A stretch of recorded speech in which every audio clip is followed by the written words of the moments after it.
according to Sudhir Udayakanth in some line, yeah. Default human behavior is what we normally see. Nobody wants to take the front row. Yeah, many times when we go for weddings or any of those, you find these with some sofa covers on it. The rest are regular chairs. So in our mind, we always think it's not for us, it's for someone bigger than us. First part of not wanting to grow starts there. And technically, nobody occupies that. It just goes empty, yeah? Even if there's a chief guest, so-called. You know why? We have this fear, we come and sit in there, and then somebody coming and saying, excuse me, this is not meant for you. We don't want that. So that little thing where, you were asked to leave from that particular sofa is that fear. Okay, to cut a long story short, quick introduction, thank you for that. Sudhir Udayakanth is my name. I have 2 sons and 1 wife. They're all mine, yeah. So my sense of humor is like my hair; it's never in place. So I will make sure that since ladies are in the room, that I will stay a little, without a hashtag coming in my name. More than 20 years in the field of training, but I've been a software developer before this. I sold a company which is into software, and we were lucky before the .com burst. 2000 was the time it burst, but 99 we sold it. And we've been happy since, yeah. So 2000 onwards, we started a company called Etiquette. After that, Ishara, and it all comes under this bigger umbrella called, you can't massage the ego anymore, Sudhir Udayakanth Domain Private Limited, yeah. So this is where we have all the GSTs and the rest of it, yeah. But I was told that before I, started this, that some session like corporate etiquette is something that you've already gone through. Yeah, somebody's already done this, right? So I don't want to make this a repeat. So I still have some, 11, 12 slides, but I can skip the whole damn thing and take more with your one-to-ones. You might wonder why a guy like this becomes a trainer with all these extras and extra earrings. I have got tattoos all over my body. I'm mostly into music. Training is just a byproduct. So I get money from the training side, and I go and invest that into music. So I'm on stage as a vocalist and a percussionist most of the time. So I spend more time there.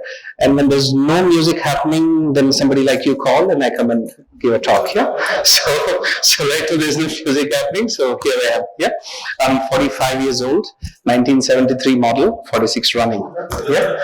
So don't expect a 6-pack. I still have my 2-liter family pack right here. So people like us as trainers wear a coat not to look different, but just to hide our stomach, yeah? So that's the reality. So how many of you have your own business in this room? Can I see a raise of hands? How many of you want to start your own at least? Only one raise of hand. How many want to start? Okay, you guys know what you want to start into? Or it's just that, I think I'll just start. So do you have a plan? You don't have a plan? You have some plan. Okay, fine. The guy who's got money, first thing that you need to do is when you want to start your own business, there are 3 kind of people that you need to meet. 1, who started a business and failed miserably. 2, somebody who started a business and still struggling. 3rd, who started a business and doing well. Meet all 3 before you start your own business. You would know which category you fall into. Sometimes it's nice not to reinvent the wheel. Go with somebody who's already done it and then come back. Please don't take partners.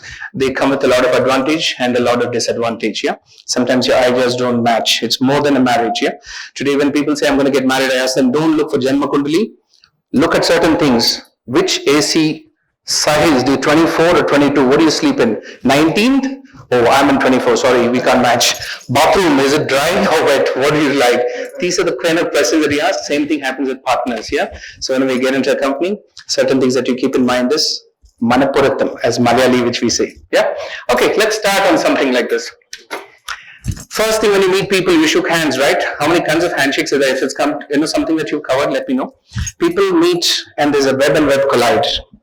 They hold and there's a little bit of a grip, 1 or 2 punch, and then we leave it. We don't count it 1, 2, yeah, that's the correct. We just sort of, hold and let go. Now this is called a regular hold. A regular hold is when your web and web collide. Yeah, the minute these 2 collides and it's a straight hold, we consider this a business hold. Now there are some people who will give you a hand like this and the other one receives like this. Have you seen that? In movies, hi, I'm Raj. And I was like, I'm safe. And it's like, both of these stem from what we call insecurity. Yeah, the one who gives the hand like this saying, I'm bigger than you. The one who receives says, yeah, I'm smaller than you. Both stems from insecurity. Avoid a handshake, especially going this way or this way. Then we have something called a knuckle grinder. You hold and the other guy just holds the hand and grinds. Have you seen this? These are called knuckle grinders. It's like I just went 2 days back to the gym and I'm coming in here, I'm going to give you a knuckle grinder. Bad idea. That guy has full Josh, but the guy who's receiving it may not be. What if he's a kind which we call dead fish handshake? No life in it. I give my hand and say, can you please pass it around, bring it back? No life, I don't shake, nothing, I just give the hand. This is what we call dead fish handshake. Dead fish is a person who's not interested to meet you at all. So when you give your hand, the person has a dead fish, you know the guy is not really keen to meet you. Now, many times what happens is if a knuckle grinder meets a dead fish, you know the result, yeah? But sometimes what we say in body language is don't take everything that's been told to you as God's word.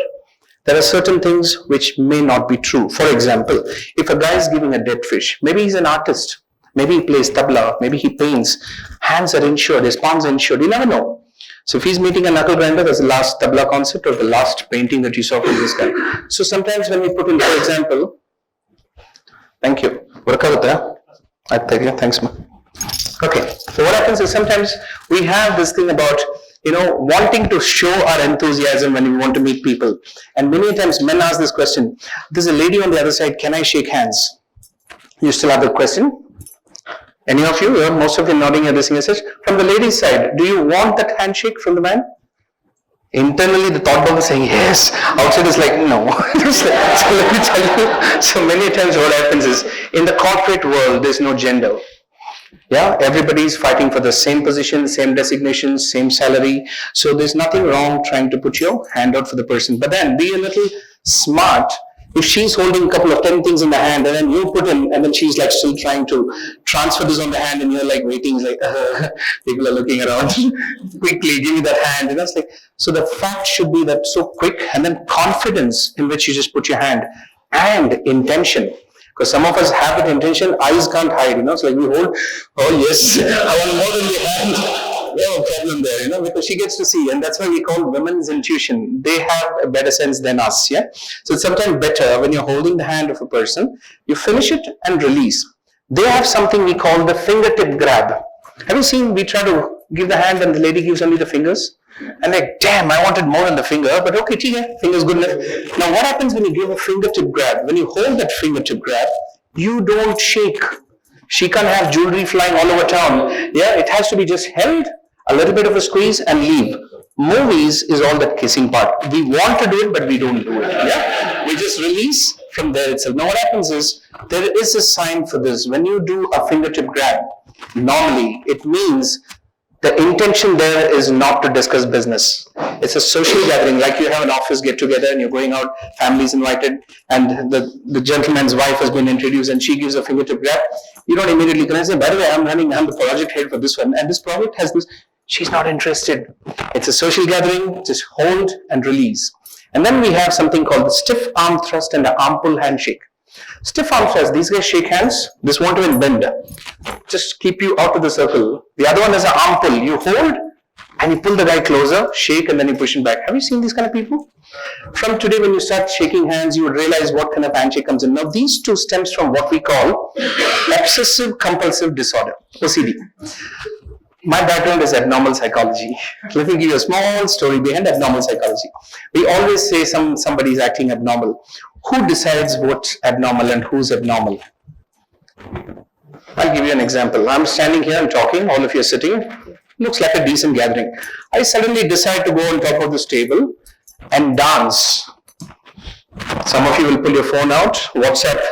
Immediately you can get a video for this. I look abnormal and you guys look normal. But I continue dancing, and this corner, there's a DJ console, and the guy is mixing music. These lights become disco lights.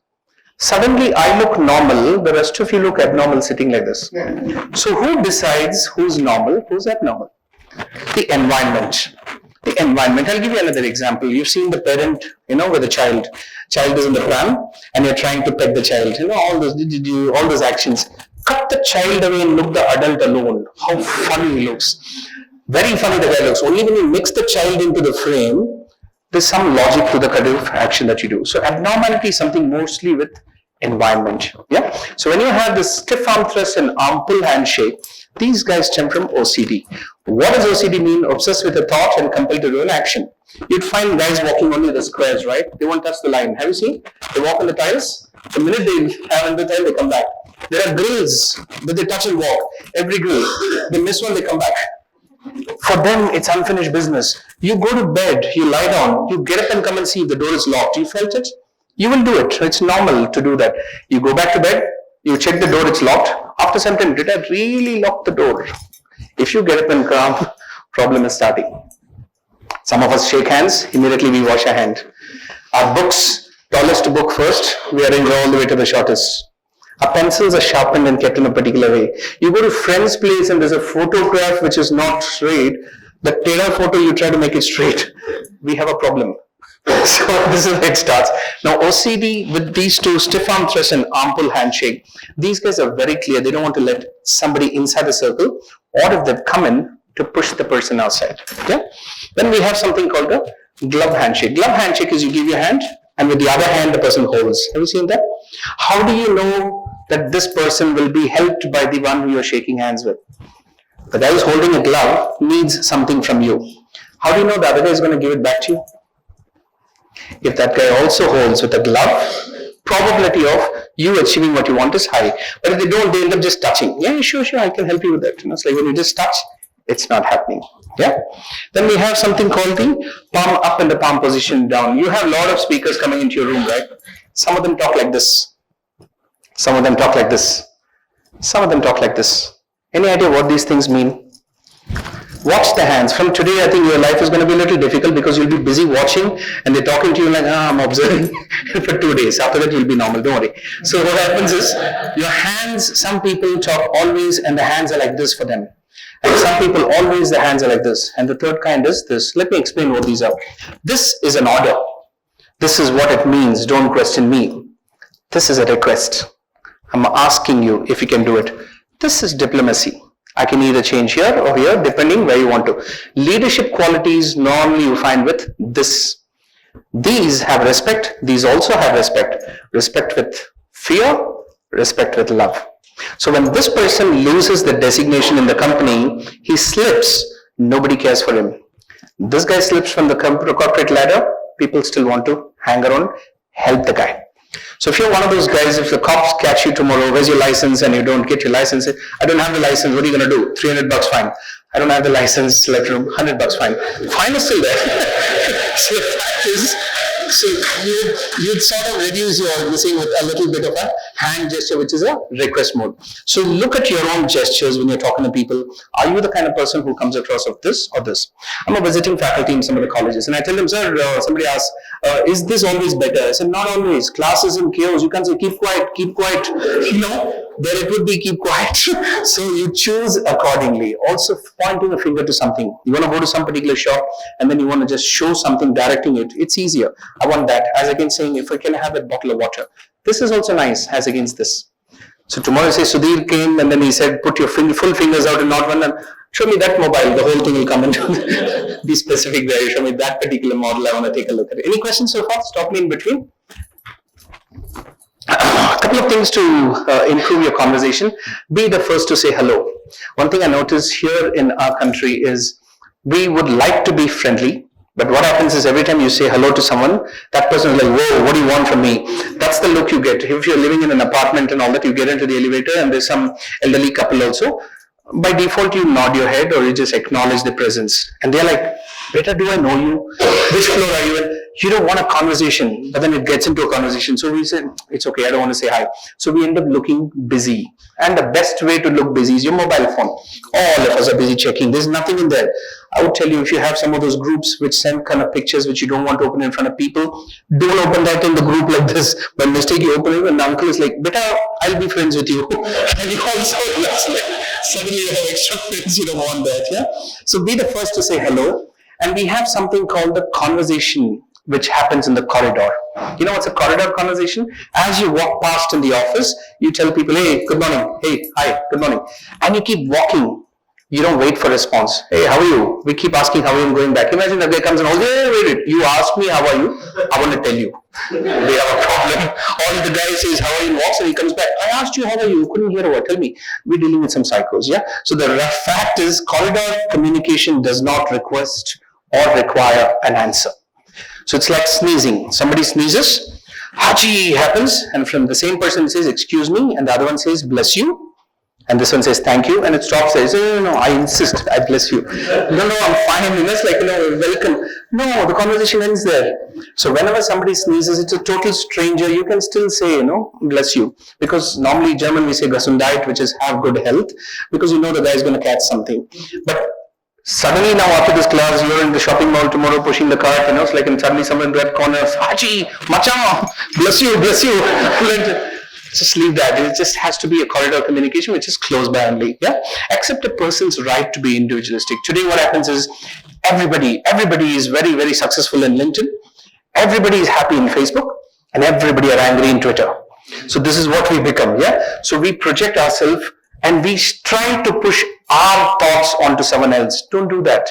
Individualistic feel has to be there. Somebody doesn't believe in the political group that you believe in, fine. That's their thought. Yours is something else. Somebody doesn't like this kind of food, that's their thought. Don't push it deeper. Yeah. Be a listener. Many times what happens is the mixing of information we never do. In a party you're getting in and you're introduced, you talk all about who you are. Did you give an opportunity to listen to what that person is or where he's from? We don't. Because by the time I finish, we go to the next person. So by the end of the party, you met some 7 people. Everybody you told what you do, you don't know what they do. So the mixing of information and the balance hasn't happened. Yeah. Anybody with new ideas, accept it. Sometimes we don't like the person. Doesn't mean that information that comes from that source is not good. Take the information, ignore the source if you can. Yeah. Watch out words like but, single T, B-U-T. Now what happens in this is like, we say something nice about someone. It's a lovely shirt you're wearing, but then whatever I'm going to say after this is not going to be good. Yeah. So what do you think I would do to change the word but? Also. Or and.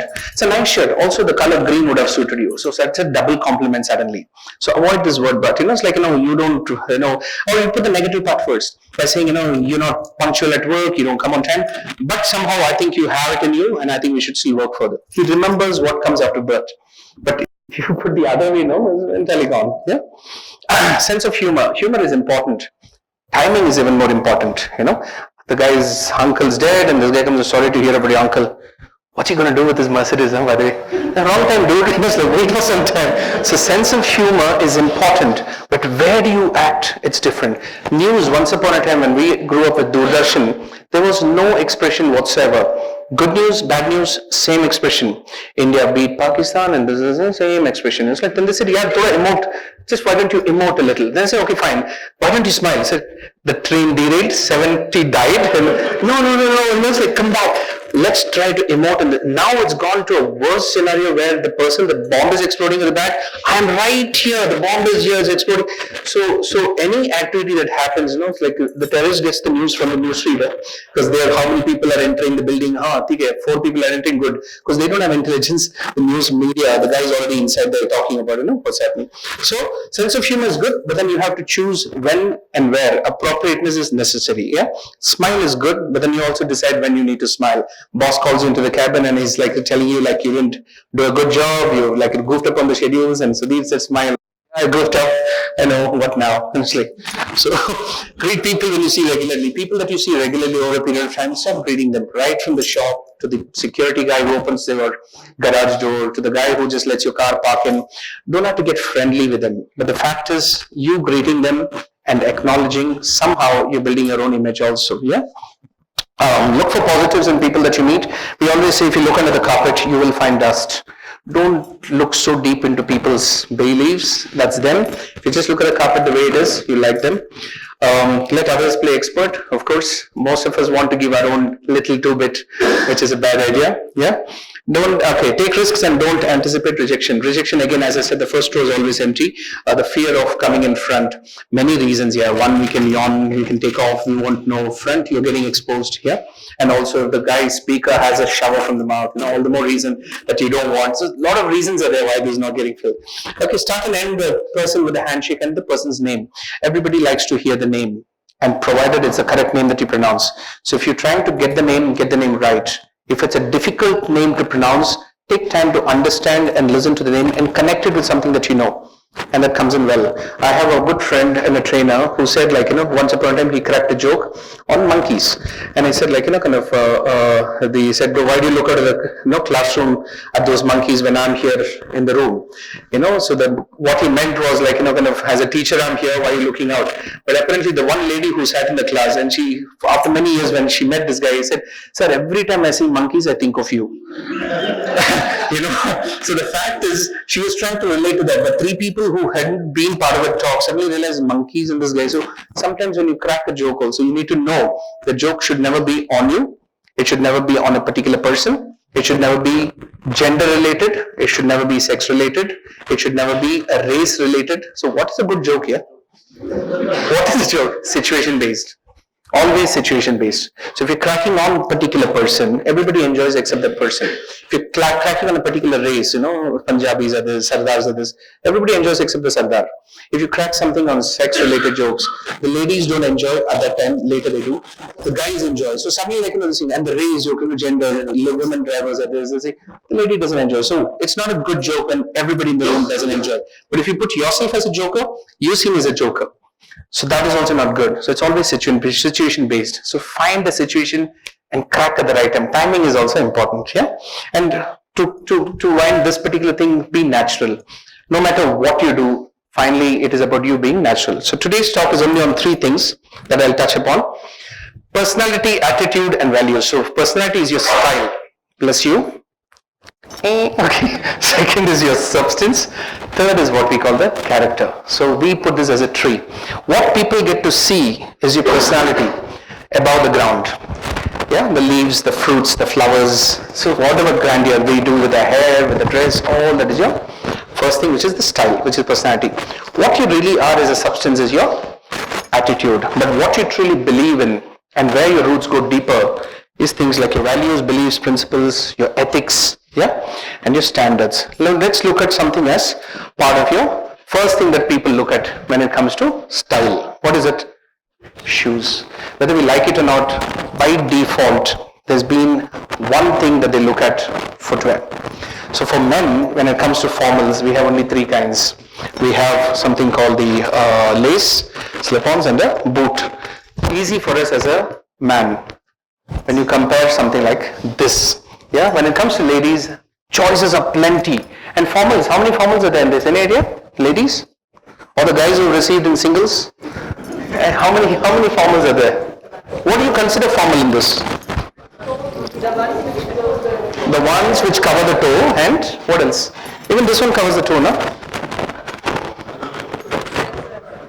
Size of the heel. Size of the heel.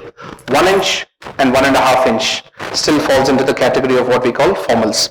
So there are 4 categories, right? Formals, semi-formal, casual, smart casual. In the formal sector, you'd find 1.5 max as a heel. But when it comes to semi-formal, for example, what I'm wearing today, if I had a formal shirt all the way till here and a coat least skin visible, it goes under what we call the formals. I take off my coat, I roll up my sleeves, I'm still wearing formals. It becomes semi-formal, provided leather and leather match.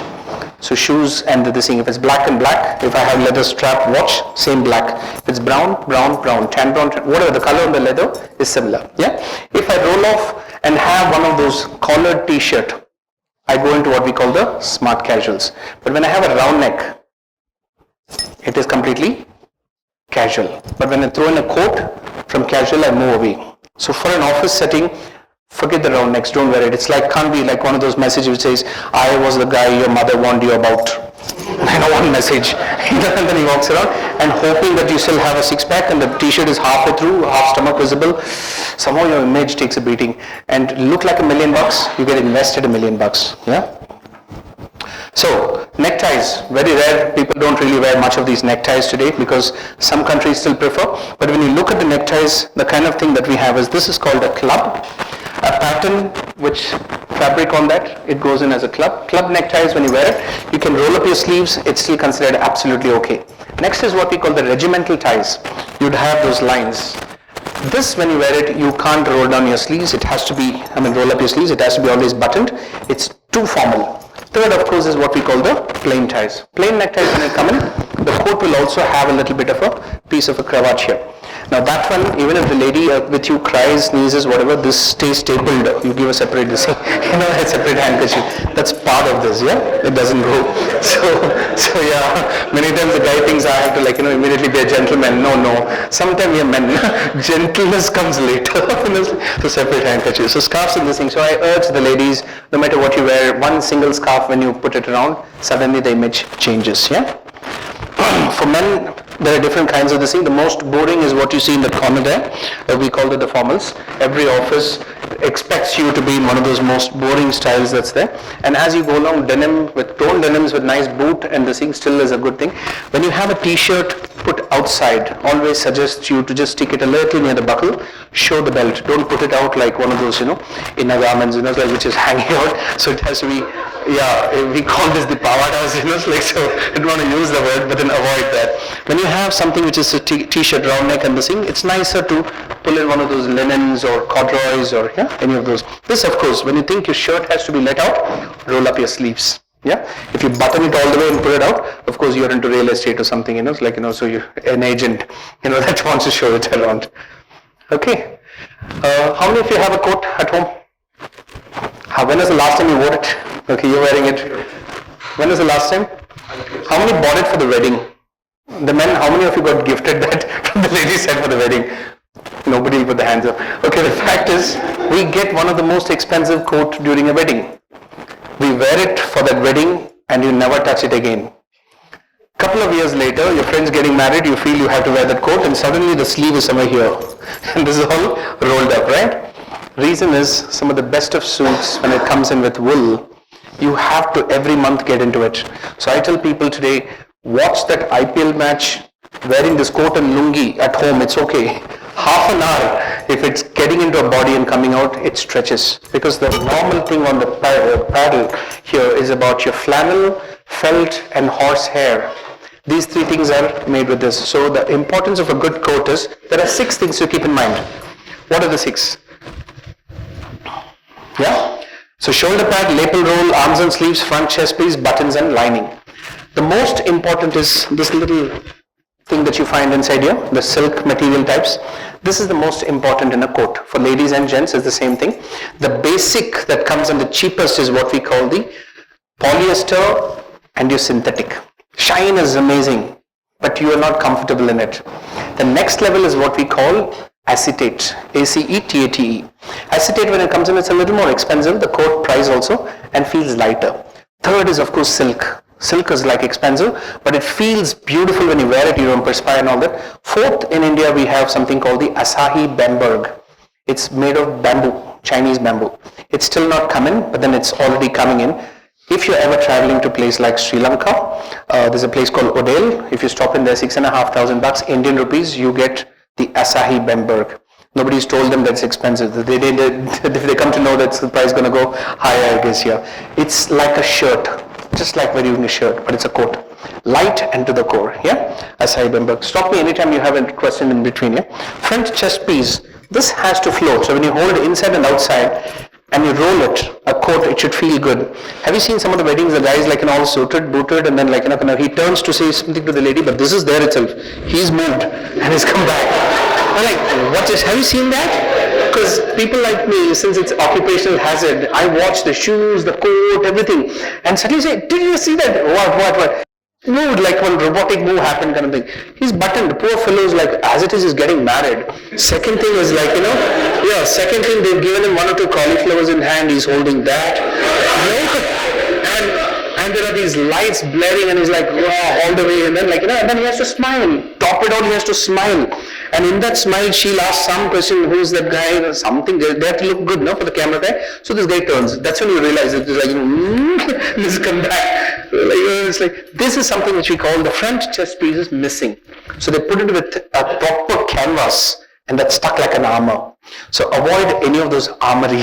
And whenever you buy a coat, there are small things to look at. When you drop your hand down straight like this, it should not go beyond this. Your thumb shouldn't be sticking out to hold your coat. Yeah, one. Second thing is, it has to be your chest size. So if you're 38, stick to 38. Don't go 40 thinking like, the world will see 40. It doesn't work. 38 is 38. Waist again, when you have to put in as for the part of the trouser. If you're a 32, Buy 32. Don't buy 34 thinking you're going to grow tomorrow into 34, come back. Or don't buy 30 thinking like, I will become 30. No, buy what is for that particular stage. This, who complains all the time? Your waist belt. That fellow was bought for 32 and you're putting that whole 32. Now you become 34, you don't want to accept your 34, you'll force that fellow back to 32. And that belt, that same hole, after some time is stretching so much and he's giving it, but he won't tear because it's good leather. He's like, Machan, leave me alone. No, I won't. Then one day you decide, okay, I'm 34, I'll accept the fact I'm 34. Then you shift to a new hole. This one is a gaping hole right in front is there. So when people you're addressing and presenting on stage, there's this like a huge level and you distract. These are practical things I'm telling you, So there's a huge distraction and the guys are not looking at you down. It's like, they're like, okay, concentrate. So many times, So don't, poor thing, that belt has to survive. If you think it's 32, leave it at 32. If you're going to 34, leave it aside. Who knows? You may come to 32 some couple of years later. Yeah, so at that time you can look at it. Give away. When it's in good condition, just give it away. Yeah. So kind of suits that we have. Quickly I'll run through this. This is called a single-breasted one-button suit, two-button suit, three-button. So it's SB1, SB2, SB3. Any idea which button you wear? If I have, what am I wearing today? It's an SB2. Which one do I wear? There's only two. So do I have to? No? Only this? Yeah? It's always the last button is never worn. So whenever you've been called on stage and you on stage, first thing you need to do is button up because the introduction is happening. Obviously look a little sharper, fitter.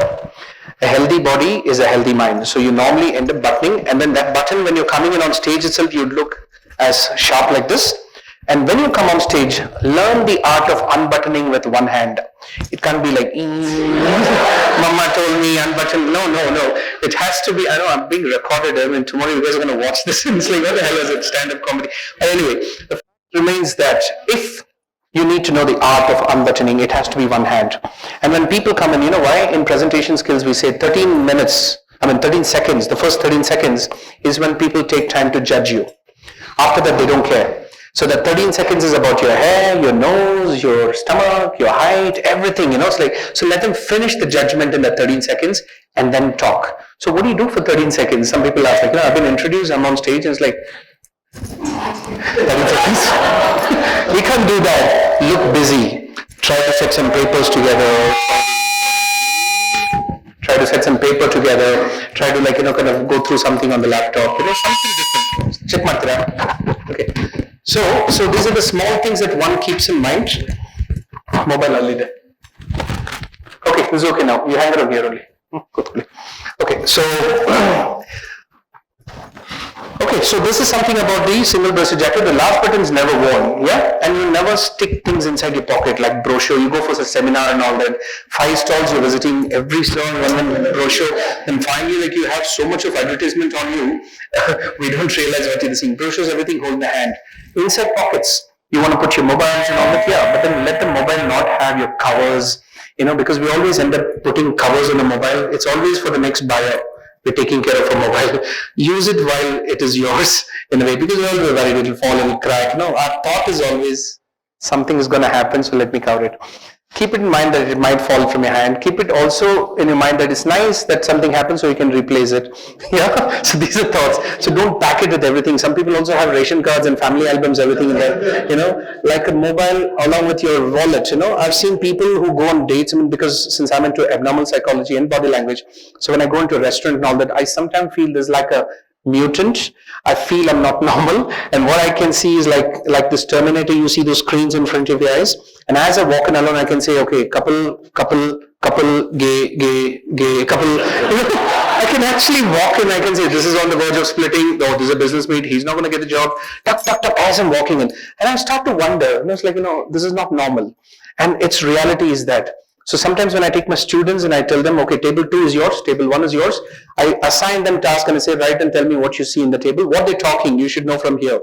And we end up seeing notes. And many times we know the girl is sitting with the guy and the guy is sitting with the girl and the guy is already in a theta position because his wallet is so fat. She's thinking he's loaded. No, it's family album, ration card, coins, everything that's there. Poor girl thinks like he's going to pay the bill. But no, but his eyes is on the other girl on the other table, and this girl's eyes on another guy, another table. So in my head, it's like, can't they just pull that girl and put on this table, take this and put it there? Happy. Life would be happy, but no. We always end up ordering food and then look at the table around saying, that food is better than what I ordered. That's marriage, yeah? Anyway, for the sake of it. So now we come to something called the double-breasted jacket. When you have a double-breasted jacket, you button up all the sides. You never unbutton. Even when you sit down, you're buttoned. But in a single-breasted jacket, you always unbutton when you sit down. Yeah? When it comes to ladies, we have the 3 buttons, longer, and then the 4. Now 4, when it goes in coat, there's 3 P's, no? A waistcoat, coat, and an overcoat. So when you say suit, it's normally a 3-piece garment. A waistcoat, coat, and a trouser. Now waistcoat doesn't go with countries like ours or any tropical weather because 8 button and then you're snug. London, yes, cold, but other places it doesn't. Overcoat is something where when you have your snow and all that falling, you have to avoid that. So when you go into a restaurant, you give the overcoat to the valet there, and then you walk in with your coat. So the long ones which come with one of these kind of things in, for your gloves that you put in the corners, and it's a nice practice to invest in a nice coat. Yeah. People say, I ride a bike, I don't look good with a coat, it looks bad. Yeah, okay. There's something called a blazer. What's the difference between a blazer and a coat in India? Apart from the spelling, yeah? Would it have a matching trouser? Perfect. You don't have to match the bottom.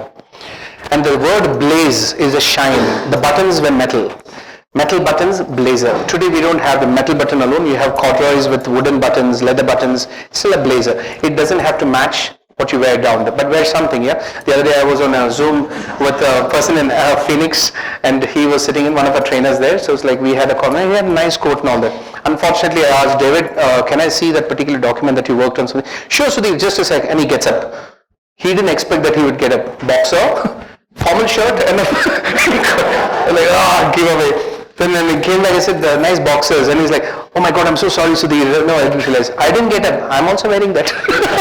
I'm also at home. And the background has a nice little bookshelf and all that to make it look a little corporate. But then I didn't get up. I was very smart. So the fact is sometimes a blazer goes with everything except the boxer, yeah? And people say 4 buttons. See, as you keep going along, that button becomes what we call the thing. Look at this. Now this is a coat I'm wearing. Yeah, my audio might get a little jumbled now. So if I have to start buttoning this, let's think if I have more buttons than the 2 that we have, yeah? Now this one opens, this is a lapel, right? What if I had this all the way? I'm ready for my next wedding. It's a sherwani already, right? It's a sherwani already. So the fact is, it's an Indian garment.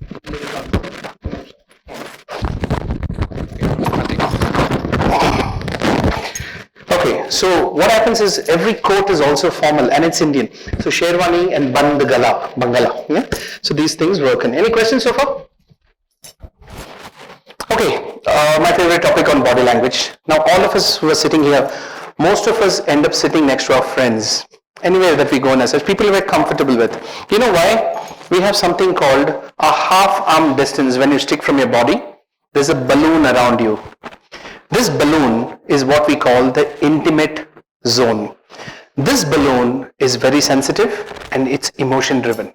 So whenever you have to take a decision, the person who's sitting with that balloon, because when they stick their hand out, the balloons are colliding. So when there's a collide, we call this the vibe. During college days, we felt the vibe with so many people. We never got a response, but we felt the vibe. Today they're all married somewhere else and not so happy. Okay, the fact is, whenever you walk past in the corridor, as you walk and the person in front comes in with their balloon, the balloons collide. Provided the corridor is not like 10, feet and all that, it's tiny. So every time you collide the balloon, automatically chemical reactions happen within. Don't go too far, I'll finish the sentence fast. What happens is involuntary muscles come into play. What are these involuntary muscles? One is, of course, your eye. The pupils dilate. It becomes as big as possible. The black fills in and you have no control over this. It likes something, it becomes as big. It doesn't, it becomes a dot. Yeah? So the minute you walk in, the men automatically chest comes out, stomach goes in. You have no control. Some of us, even if we try, it's still there. That's a second story. But the fact is, you automatically become a little larger than your normal self. You know that this balloon is a positive balloon for you. That's why managers' cabins, when you see, the tables are always 2 feet and beyond. There's not a single table which is so tiny, because every time the person leans in front to discuss, the balloons are colliding. The decision is going to be mostly emotion driven. So you don't want an emotional decision, so you stay back. The person sits back on the chair and the other person leans. So it's always a play. This person leans into the table, this one moves back. This one comes, this one goes. So you keep watching this little dance happening at the table. You know what the discussion is going on there, yeah? So it's normally beyond 2 feet. So this is a half arm distance. And then we have something we call the personal zone. 1 arm distance. So you shake hands with the person and you stand at a 1 arm distance. This is business. The discussion here also will be purely work related or something which does not involve emotion. Then we have something called social zone. Between 4 feet to 12 feet, you feel the presence of the person in the room, but it does not affect you. And then we have something called the public zone. Public zone is 12 feet and beyond. So which means you're walking on this side of the road, somebody's on the other side, it doesn't make a difference to you. But a celebrity or a person with extra confidence, automatically this balloon enlarges. How does it enlarge? Any yoga group in this? Anybody who's attended something called a satsang? Anyone? Satsang? Okay, I'll explain. Satsang is something where you come and you sit next to each other, and there's a pattern of sitting. You can't sit anywhere you want. You're aligned to sit in one particular place. Now there's a person on stage who will give you some gyan on something good and all that. You listen to that, your balloon enlarges. It touches the person next to you, that balloon enlarges. By the end of it, there's a huge balloon with one thought. If it's difficult to understand this, let me give you another story. You watch a movie, and there are today's cineplexes, multiplexes. We have one screen is running some romantic movie, the other one is running some Rambo movie. Hard hitting. You can hear sometime from the walls like the other side some action happening. Here it's like romance. So these kind of movies when you watch when they come out of the theater. The one movie which saw where the hero and heroine by the end of it kill each other, they die. Love conquers all, but then we never lived. Next movie is one guy army, he shot everybody down, comes out. These two theaters release together and these guys are coming out. You can see the ones who come out from that sad movie are very mild. The guys who come out, they're like, one of those like, what's up kind of a look. And these guys are, no, you first. You take the bike also like, first you, I'll wait because I saw a movie where the scene. The third theater was Jackie Chan movie, last 3 steps he'll jump, he won't even walk. He has never done, but then his josh is so much that he will jump the last 3 steps and look around. What happens here is, that is what we call the mob mentality. It has turned that full balloon into what you think, and it doesn't last long. It immediately goes away, because you get back to reality and then it goes away. So what happens, until then, you've been trained and that mindset has already been put in. Then you come out with the same thought, So that's why in Malayalam there is a saying, Chandanathil chandanam chernal chandanam manakkum, chanagathil charnagam chernal chanagam narum. Arthat, in English it ran on my chest subtitles, you didn't read, I will tell you. Okay, if you hang out with people who matter on the positive side, you become one. Chandanam is sandalwood. You know it's sandalwood, you smell like sandalwood, you go with cow dung, you smell like cow dung. As simple as that. But company matters. When you have 5 people, today if you look at the 5 people that you hang out with all the time, you are a combination of these 5. You're an average of these 5 people that you hang out. If 4 people drive luxury cars, invariably you will also end up buying one luxury car. 4 of them are business owners. Whether you like it or not, you would start your own business. Somehow it rubs off on you. So the 5 people that you hang out with, if I have to put in, don't put in the saying, one is my mate I hang out with. The other thing is, no. It's better not to give this information out, So yeah. All right. When people look at people, yes, you have a question. Yes, please. First classroom is placed at home. Generally people are comfortable with that and they will generally not keep that place. Why does that happen? Familiarity. One particular seat that you come and take, you want to come back there only, right? That's what you're talking about? Age. It's age. As we go along, there are positions in sofa spots that we would want. I go to a restaurant and if I'm staying in a hotel, I came back yesterday, 1 week I was out of the country and I came back. Every time I went back for my breakfast and I'm busy giving dirty looks to the one who's taking my seat. I'm like hanging around there. It's like, and I asked them, when is that person leaving? They just came, I'll come back later. I'll go back to my room. It's like, sometimes what happens is age catches up. You don't want any different look and feel. If you go to your parents' place, the dining table would have pickle and all that lined up. And for you, it's an image. Hey, pickle and all, who keeps on dining table? It's like, we have to make the table look nice, flower vase. She'll say, yeah, you do it in your home. I can't walk till the kitchen and get this. I want to keep it here. Comfort sets in. So as comfort sets in, certain things that you do becomes a habit. Yeah, so that's one reason that certain things that you do, you've been doing the same. I would recommend one thing. If you're driving back home the same road, change it now and then. I mean, go home, but the fact remains, take a different route. Yeah, by doing that, your mind starts to change along with the pattern. Else you become a hummingbird. You throw the bird and it flies back exactly the same. Take different roads. Yeah. Thankfully today our Google helps. The other day I was supposed to come and address you guys in the month of Jan, and I was somewhere near a place called Kundalali, and I got lost. Yeah, Google helped, and there was a train track, and it has closed, and I was there for a long time. And smart Sudhir thought I can take a U-turn and come into this thing. I came into gullies, and I was telling ladies, "Madam, wo bartan thoda hata do, like mera car." So she who's this guy? Car into our home, literally. So there are homes, and so I realized sometimes, it's like trying to do that pattern change would be a problem. I would know the main road. I could have taken the same, but then sometimes it's a deterrent. Yeah. So when you talk to people, first thing what you look at is, what do you look at them? And the face? You look between the eyes and the forehead. We call this the business gaze. Now when it's a business gaze, the conversation is always circled around work. So what have you studied? What is your background? Okay, what have you done? Oh great, this is what, everything circling around work. The minute the gaze becomes from triangle to a diamond, which means looking between the forehead, the eyes and all the way to the mouth, we call this the social gaze. Conversation topics change. So where do you stay? How far? Oh, it's a long distance, is it? Work related has gone to a social conversation. The minute the look starts between the forehead, ear, all the way towards the cheek and chin, the pentagon, we call this the intimate gaze. Intimate gaze means I have liked what I saw, and I want to see this again. So I make plans. Hey, listen, this Saturday we're all stepping out for one of those movies. Why don't you join us? You're giving an invitation for a group. You won't say 1-to-1, let's go out. No. You're still playing safe. Now the minute in India, Friday becomes mostly they start with what we call the intimate gaze, because people are a little more relaxed.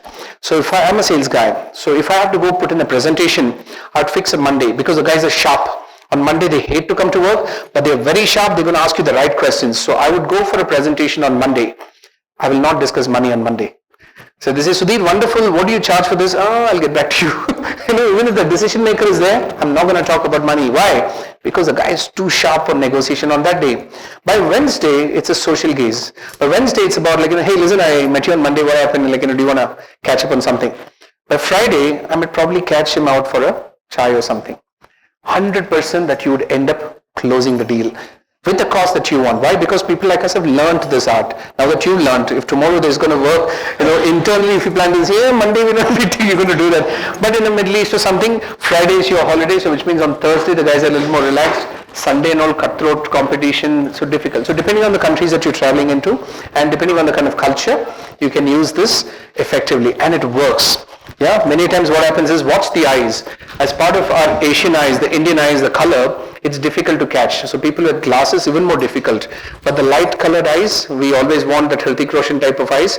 It's going to work against you in negotiation because it's too obvious what they're feeling. So when we train HR departments, we tell them, when you give your hike and all that, no, this is the percentage that you receive. And the guy is like, 6%, I'm not happy with it. But his pupils have dilated so much. They say, dilated, out to next person, immediately you get caught. Yeah? So the fact remains that this is a giveaway. We can't hide this. And this is something that we always end up looking at, which is the pupils dilating. If it likes something, it dilates. If it doesn't, it becomes a dot. People like me, we have very small eyes. So we can't even hide. When you see something, it's like, whoa, kind of thing, relax, it's like too obvious and too visible. Yeah. So if you're one of those, you can avoid your sales thing. Squint if you can. How do you know somebody's lying to you? If you've done this in body language, the previous speaker, have you ever know? How can you tell that if you're being lied to? There are 3 places they touch on their face. One is the eye. Next is the mouth. Third is the nose. They just snitch, they just wipe, or they just do this. Out of nowhere, where they haven't been touching the face, suddenly you'd find the guy this way and then giving the answer. Whatever is going to say after that, 100% lie. But watch if it's a habit, if the guy always has this thing, and even if he's telling the truth, Sudhir came and said lie, this guy is lying. Not necessary, yeah? So 3 places. It stems from what we call the power of the subconscious mind. There are 7 levels of consciousness, and we are aware only of 3. Conscious, subconscious, unconscious. So when you're conscious, you're here. I can take you to your subconscious level. How many windows do you have in your living room? How did you know that? You went all the way to the living room, you saw the picture and came back. All of you also did. I didn't ask you, but you also went to your living room and came back. I made you travel subconsciously to a level while you're physically here. What is unconscious? We have no recollection of what happened, right? So when we are dissing as such, tongue on the floor, 0.55 alcohol into your bloodstream, then you want to black out and you want to throw up. You will not throw up in your sleep. The subconscious wakes you up. This is time to throw up, sir. You would throw up, you'd go back. Subconscious does not understand a joke. It believes what you say. So it's very powerful what you give and what you feed your subconscious mind. If you say I can't do it, subconscious makes sure that you can't do it. If you give any command which is negative to yourself, your subconscious believes it and does the same. So you have to be careful what you say. You know, these in Indraloka, there are a lot of these gods who just tally and they walk around. Their job is to just give you tatastu. You know this? Malayalam we call them Guligan. Guligan is on the, any Malayalis in the house? I keep circling into Malayalam. Okay. Guligan is on the tip of the tongue. So whenever you say something, you don't know when this one has high on ambrosia and is right on top and he says tatastu. So make sure you say something nice about yourself because you have no clue when this luck favors you. So this guy's work is just to say tatastu. Yeah, it's like he's walking. I don't know right now if he's up here or something. We don't know. But the guy says tatastu. I better say something nice. So speak only nice thing about yourself because you start to attract only that. Yeah, as part of this thing. So when it's lying, you can see touching nose, ear up, and this thing. If you're talking and the other person holds the ear, what does it mean? I've heard enough. Can you change the topic? When you're talking, the other guy takes the glasses and he cleans it. What does it mean? Clarity of thought is missing. If that guy takes off the glasses and he doesn't fold, he drops it on the table, what does it mean? I'm sort of done with this topic. I'm still not closing it. But the minute he closes it, enjoy the tea or coffee, talk about the weather and leave. He's done with that conversation. So clarity of thought is missing. So when this guy is talking and this guy touches the neck, as you're talking he does this. What does this mean? Reassurance. I can't take a decision. I need reassurance. So Jani, same thing is all about reassurance, yeah? Touching and rubbing the neck, yeah? When it comes to hand covering the mouth, you're talking and the other person is covering the mouth. What does it mean? He's not talking but he's listening like this, like a couple of you, okay, 2 of them. I don't agree with what you say, but I choose not to speak. I have a different point of view, but I'll choose to keep it with myself. Uncomfortable is about when the person is uncomfortable, he starts touching his face, scratching the back, setting himself on the chair. These are small giveaways, yeah? Effectiveness with cheek and chin. So when you're talking to somebody and the person has his hand across the face, there are 3 places they touch. This is important for you guys if you are getting into sales. 1, 2, 3. These are the 3 places a person touches. So call it 1, 2 and 3. Yeah? What this 1 to 3 means. 1, keen observation and listening. 2, I've heard something like this before. This is new information. I'm going to mix the document to see what I can take it. 3, I'm taking a decision. The minute the fingers are here, stop talking because he's not listening to you. He's taking a decision. Watch from 3, does it go back to 1 or 2? If it goes to 2, he's not taken a decision. Clarity of thought is missing. Reiterate what he spoke. But from here, if his hand comes back here, he has already taken a decision, he's ready for the next. He might not give what he has decided, but 1, 2, 3. Now the challenge for you is, since it's a new class on this, your observation will be like too obvious. Subtlety. Everything is about subtlety. Yeah, so you can't, you're observing but you're not saying this. So you're coming in as such, watch the guy's hand, let him do his whole touching of the face. But after this, some people go back into this, right? 1, 2 and 3, the guy doesn't believe. Maybe what you spoke, you were not clear. Say the whole thing again, even if it's a repeat for yourself. But that guy didn't get a clarity. So it has to be 1, 2, and 3. If it ever skips this, decision's pending. And the minute this decision's happened and he comes back here, if he's sitting relaxed on a seat, he's on upper hand. If he leans forward, he's keen to close it. Funny, no? So much to learn. But it's a fact. Anyway, hands, fingers across the face, 1, 2, 3. Okay? When you sit across people at the table, which is the best position at the table to sit? In the middle? How many say middle? Let's take this. This is the boss, so this is the person you're going to meet. The middle seat is the best? Right. Any of these extremes? Let me explain what this happens. The one who sits in the middle gets shot. We call this in body language confrontation position. Exactly in front of the other person is confrontation position. The one who's on the side is what we call the complementing position. Extreme is what we call the independent position. Now how does this work? Let me put this. Yeah? See, now these are all one company, that's one other company. So the main boss ends up sitting at A.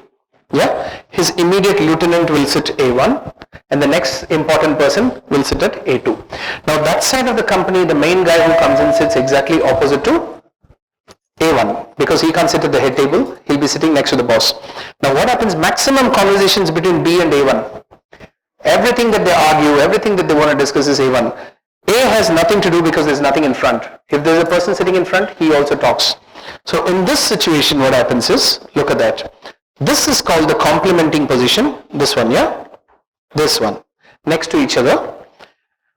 The one exactly opposite is called the confrontation position and the extreme is called independent position. So next time when you're going into a meeting, don't take the center table if it's 3 chairs.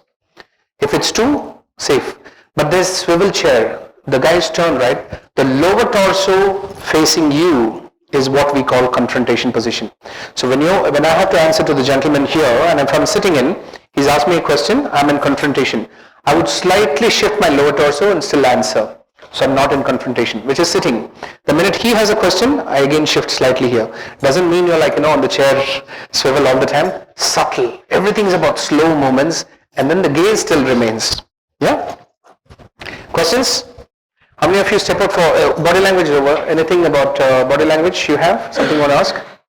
Yes, please. Somebody who's aware about the body language and you're trying to negotiate or discuss with him. Yes. And he tries to deceive you just because he knows all that. Correct. How do you identify that? If you're smart enough, you would catch him within half an hour. A novice can't hold it for long. An experienced body language guy can hold on that for maximum 30 minutes. Yeah? After that, they give away. Now, the easiest thing for you to do is, if the guy is a learned thief, he's one of those guys who knows a little bit of body language, leave something at his table for him to break away from his mirroring image and he looks at the paper. So, which means you have some as papers. If his hands are under the table, the guy's hidden thoughts. His hand should come over the table, so he shows. Is my audio a problem? You guys can hear the background? Yeah? I'll come this side, so maybe there's this thing. Okay, so which means the hands on the table, you get to see what his feel is. The minute he hides it, you can't. So first thing to do is to get his hands onto the table, you actually pass in some notes or some papers or something that you do, he puts up. Immediately you will start seeing that he's breaking the gesture. The minute his hands go clasp, it's a gender now male. This means desperation and he's ready to hear. This is about steeple fingers. The boss always sits at the steeple fingers. Whenever they listen also, they have steeple fingers down. When they want to talk, the steeple fingers are up. When the lady ends up doing this, it's frustration. So very clear, look at the gender, how it moves in as such, like so small things. So this is about steeple fingers. The big boss, when they listen and talk, is this. So when there are 3 people and you've gone to put something as a presentation, you're going to pitch. Yeah? You don't know who's the decision maker. Watch the guy with the steeple finger. Many times he may not be the one talking also, but he's the guy who's going to decide. The one who's talking to you may not be the decision maker. Maybe he's a technical guy or whichever that you're approaching. But the one who's quiet and has got a steeple finger, that's the guy you need to convince. Yeah? So if there's a person who's a learned body language expert, sometimes it's a little difficult to penetrate, but it's possible. Half an hour. Extend the meeting longer. So as soon as you go and don't jump into the work, talk a little about things which are not related to the work. loosen up, and the easiest thing to get a buy-in is what we call the mirror image. So you do something, the other guy does the same. So if he sits with his hand on the table, you also sit with the hand on the table. He crosses his hand over the chest, you also cross over the chest. But you have to be again subtle. You can't say, no, subtlety. Everything is subtlety, yeah? So it's about sales. It's you don't react, you act. Everything's about like kind of looking at it and slowly seeping into it. Extend the meeting and you can win it. Any other question? Yeah. Yes, please. So let's say that table chair setup, 1:3, right? Yeah. So in that you go with one more of your colleague. Then obviously one person has to sit in the center, or do you take the extreme? Put the subordinate to get shot. Okay. So I own the company. When I go in there, the center is for the person, me. So let him finish the ammo. On that one, I'm safe. Somehow we have to close the deal. I'll do that. And if we end up taking the extremes and leave the center, this guy is worried. He's like, hey, what happened? He's unaware of this fact, but because he expects that. So what we end up doing is, I pull the chair back and I put these two in front. So the center chair is actually pulled a little back. So all are happy. The subordinate next meeting, he doesn't want to come with me. He'll say, hey, Sudhir, always I get shot here. And that's like so why. So it's always nicer. But this guy is smarter. Some tables have an extension with the circle here. You don't notice that, right? Most of the companies, if you're going in there and you have to wait at the reception, there's one room that they give it to you next to reception for waiting. If the table is round, you don't have a problem waiting for as long as possible. If the table has corners which are sharp, if they're a rectangle or a square, within 5 minutes you're getting a message, where are you? I'm already here. So there are a couple of coffee shops here. There was one Java City, I don't know if you guys are familiar. I'm an old Bangalorean, third generation. That place had people coming and ordering 2 coffees and sit for 2-3 hours together. $80 billing, table occupied for 3 hours. There was one bench, kept moving. 8 people can sit at one shot. It kept moving. Citrus and Leela Palace. Yeah. As soon as you walk in, there are 4 large tables in front. It's 4x2, and the tables were put like 4 this way. So people sit 4 feet away from each other. It never used to get filled. Never used to get filled. So when we went in, we said, make the table the same thing, which is this way. Sitting at 2. All the time it's full today. Couples don't mind sitting next to the pizza area. If you ever go in there, it's like, So barista and all, the round tables which are there, it's meant the round tables are outside where people, when you drive past, you see that the coffee day is full because it's round table. People, they sit, they don't like getting up and going. Round table concept is mostly with this King Henry, it's like he came in where nobody's a boss. Everybody's a boss. These kind of tables have a head table, so there is a boss. That's why at home also if you have a round table, as a dining table, very late, the dinner, lunch and all is too long and extended. So when you have meetings at a round table, it's good for brainstorming, but you never come to a decision. For decision, you have to go for a corner edges. Okay, good. Any other questions? Okay, when you go to eat now, how many of you normally take people out for lunches and dinners? Office also we have this concept of sometime going out on a team lunch. Many times I've noticed in many offices we've changed this. The foreigner or the client comes in here, the white man is coming, and first thing that you do is you give him this corner of the table in a restaurant. Yeah, by default we end up giving this side to him, and the most important within the company will end up sit here, and the least important will be far away from them. Yeah, so this table is extended till here. So from half this side, they mean business. This side, they don't care what you think. So they are having fun. They are really enjoying the meal. They are like ordering what they want. They're laughing and all that. Everything is fine. These guys poor thing are stuck. They want to be in this side of the story, but they can't because they're upcoming managers, so they got to hang around here. These guys are like, look, that corner, these are things to notice. We need to get back to them. This fellow wants to be here. He doesn't want to be here because his fun is on this side. Such an uncomfortable situation. So I'd walk in, there'll be like 12 people sitting in there, and I know exactly this half is all the freshers and 3-4 years in the company. They love life. These guys are unfortunately stuck, Trishanku Swarga. And these guys, gone. And that man wants to be here. So today we tell the companies, don't have this sitting open. Block off this area in the restaurant, that is yours. Walk around, talk, stand and eat, do what you want to. That way everybody gets to mingle. So if you guys have to have one of these team lunches, think of one of these kind of things, yeah? Now when it comes to food, what are the things that we come in? First, you'd find your napkin and all that on the left. Have you covered the dining etiquette in your... No? Okay, good. Then I'll give it to you. So, Napkins always will have in the corner. What do you do with the napkin? When we take it, we always, because the lint doesn't come and stick, and you put it on your lap. And which part of the napkin do you dab your mouth with? Left top. I'll also tell you why. Yeah? And then you have your cutleries. This is what we call the charger. Then you have all your knives and your spoons on the right side, while you have your fork on the left side. All kind of forks. 3-meal, 5-course meal, 7-course, all the way to 17 to 19-course meals are there. Yeah. So you have the setup which comes in. Then you have what we call the quarter plate. Quarter plate is the size of a large plate. Yeah. What do you put in the quarter plate, any idea?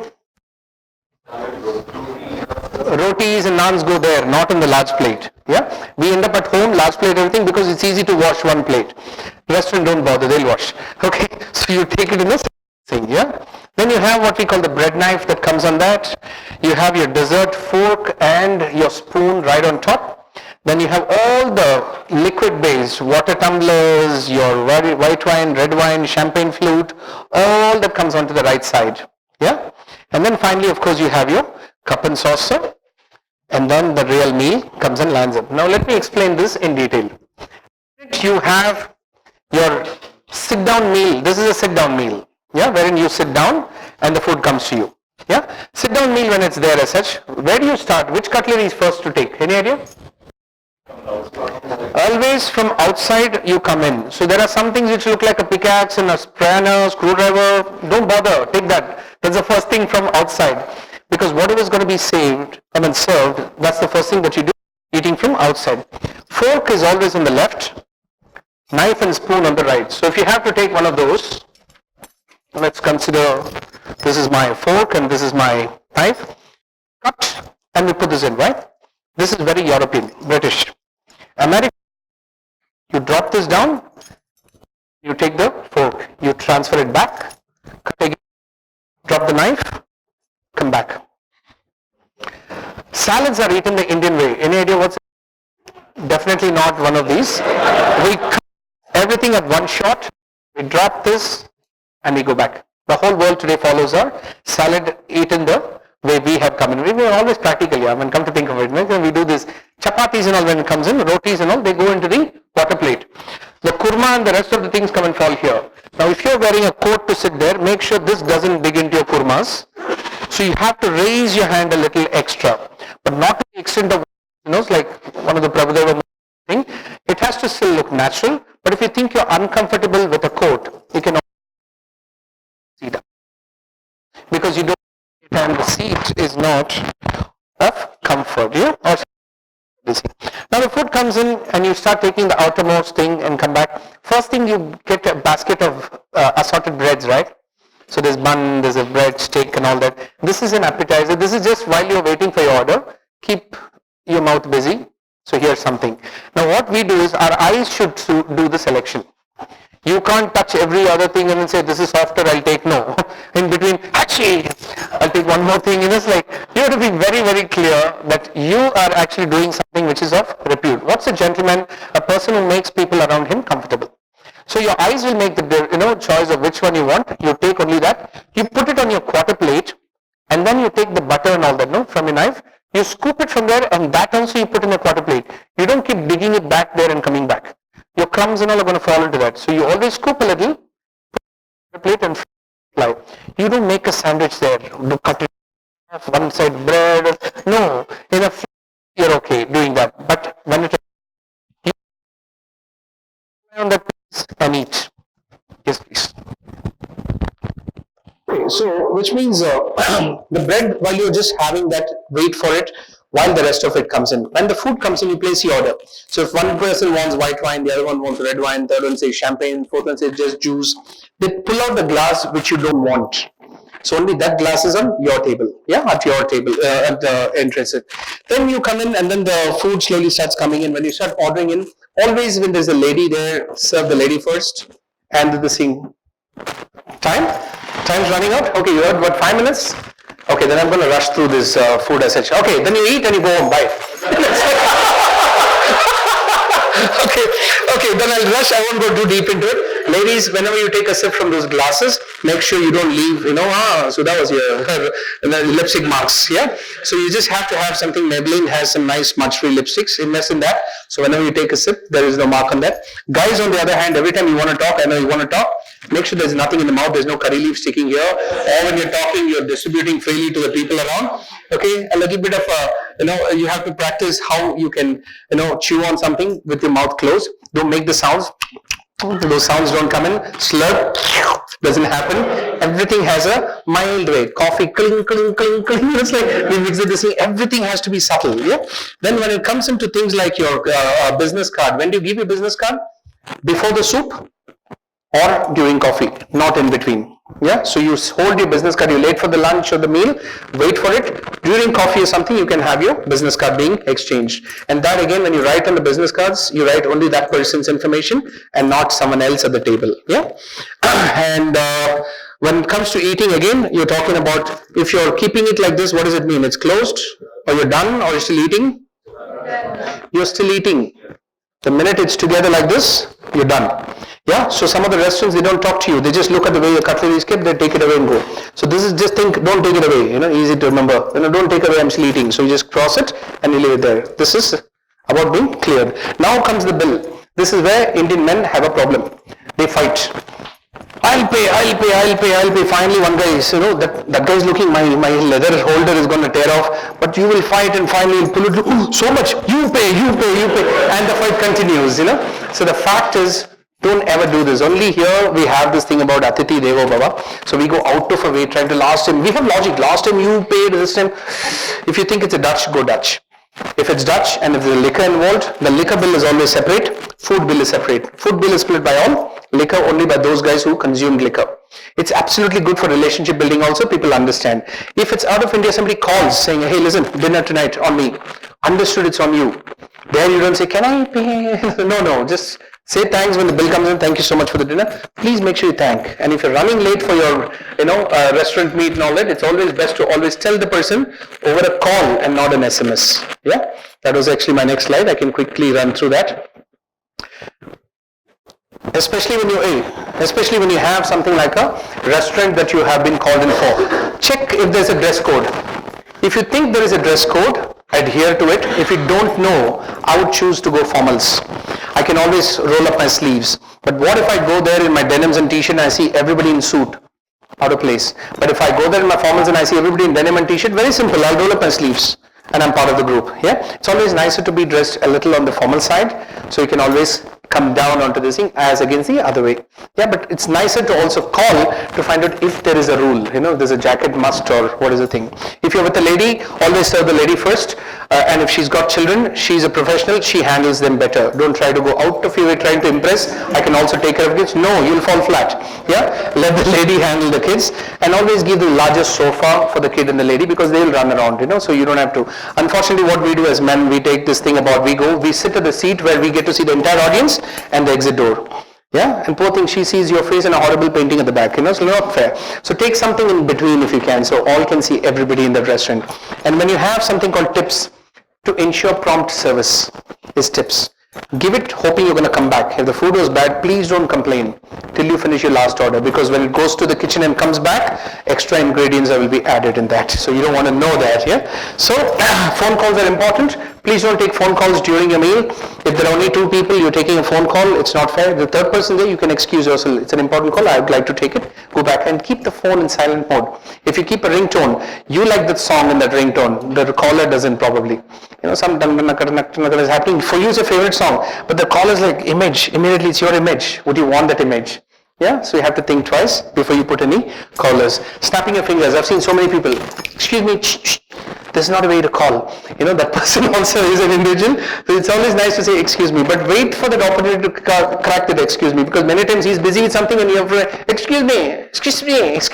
That's what, excuse me in a nice word, there's a lot of words coming in. Wait for the person to turn and then you get the thing as such, yeah?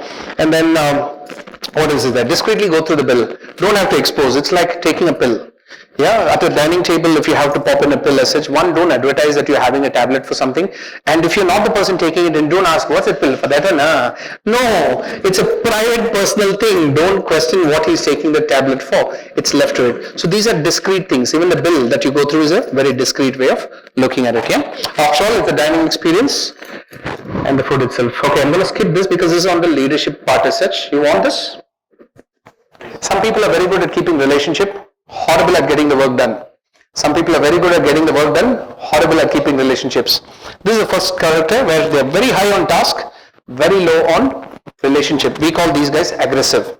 There are other kinds who we say very good at keeping everybody's relationship. Everybody likes this person in the office. Double shift he's working, he doesn't complain, but he never gets the work done. The other guy, everybody hates him, but somehow he goes up the ladder very fast. We don't know how. Fact is, I'll tell you why. There are a third kind who says, okay, I keep the relationship and the work. We call them the assertive kind. And then we have the last, what we call zero on the relationship and zero on the task. We call them manipulative, but since it's negative, I call them diplomatic. Now, for some reason, if I have to put this into 4 quadrants, quadrant 1, quadrant 2, 3 and 4, you tell me who owns and runs the company. All of you sitting in this room, if I administer 12 questions, which is what we do on a psychometric tool, I would be able to get these answers out for you. But in this idea, any idea? Who has scores? Q4. 5% of the world's population control 95% of the world. There are only 5. So in this room of 40 people, if I conduct this, probably 6 or 7 of you will get a score in Q4. All others will get 0. Because you've been taught not to be manipulative and diplomatic. So many of us find it difficult to say no. We don't know how to. It falls in here. Yeah. So if there's a change that's all the time depending on the relationship, we keep moving around. But if there's a change that has to happen, a person who's assertive can become diplomatic and a person who's passive can become aggressive. All your sales head, finance head come here. Training and development, HR and all fall in here. Project managers, team leads and all come here. MDs and owners come here. I've done this in different parts of the world. The answer is the same. You can Google up something called leader effectiveness and adaptability description. This is something once upon a time we had to pay to get the license to conduct a training. Today it's freely available. So here what happens is, people who always ask like, is there a way to change in this? Yes, of course. Depending on the situation, things would change for you.